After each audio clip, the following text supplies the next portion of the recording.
Hello everyone, welcome back to my channel. The story we're going to cover in today's video involves federal agents busting an alleged sex trafficking ring, but then having to drop the case, a case that was over 3 years in the making due to the fact that many of the federal agents engaged in sex acts with the alleged victims themselves. The women were forced to live and work in filth and near darkness, the federal agent said, surviving on only the tips they received from performing massages and sexual favors. Lon Weigand, the deputy special agent in charge of Homeland Security investigations in Arizona, described them as Asian females who may be sex trafficking victims. He praised the joint operation between federal agents and local police in western Arizona that led to their rescue and credited investigative techniques with helping to crack a transnational criminal organization. What Weigand didn't say at the September 2018 press conference, although HSI documents show some supervisors knew, was that federal undercover agents repeatedly paid for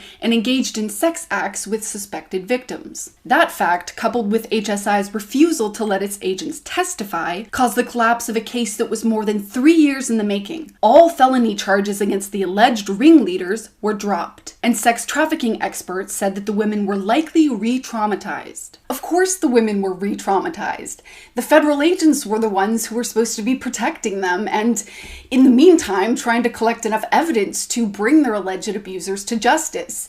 It's kind of like a firefighter rescuing you from a bedroom of a burning building only to hurl you into the burning kitchen on the way out. These federal agents are just as bad, if not worse, than the alleged operators of the sex trafficking ring because rather than assist in any way, they instead created even more victims, and as a result of these actions blew the entire case to hell, and now the alleged ringleaders of the sex trafficking ring have had all the felony charges against them dropped. All of the federal agents involved should be publicly investigated and if found guilty, prosecuted. The article goes on to explain that HSI is the largest investigative unit in the Department of Homeland Security, which was created in the wake of the 9/11 terrorist attacks. Some 7,000 HSI agents have wide-ranging authority to investigate a variety of cross-border crimes, such as sex and human trafficking. But for all its power and scope, HSI has received relatively little public attention, even though internal Inspector General reports have criticized it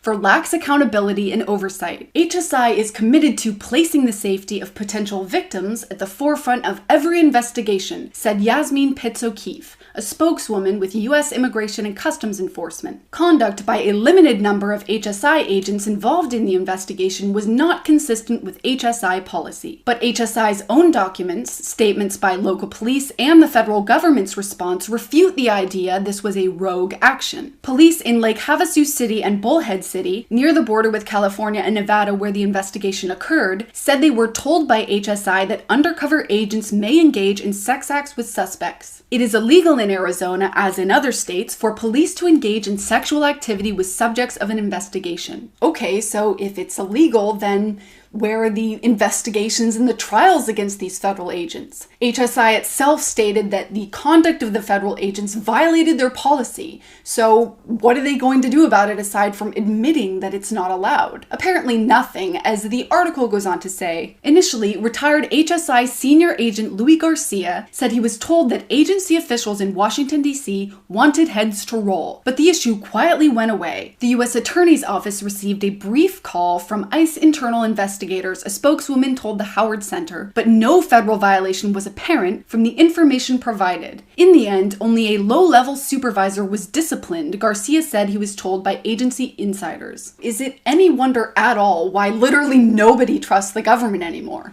And how can we? How can we trust people to be enforcing the law who are guilty of breaking the laws themselves? Another disturbing aspect worth considering is that this isn't exactly an isolated, out-of-the-blue incident.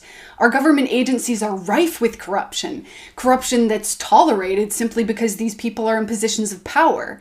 They are above the law because they are the law themselves. The truth is, however, that we shouldn't be tolerating it. Just as we are prosecuted for breaking the law, so should our government. And we need to be the ones who hold them accountable, to demand consequences and reform. Otherwise, in knowing that there will be little to no consequences, many of these people are going to continue or start to turn a blind eye to the corruption within their ranks, and there it's going to fester and grow until one day, perhaps it truly will be too big to fight. Thank you so much for watching, everyone. I really do hope that all of you are holding up okay, and I'll see you in my next video.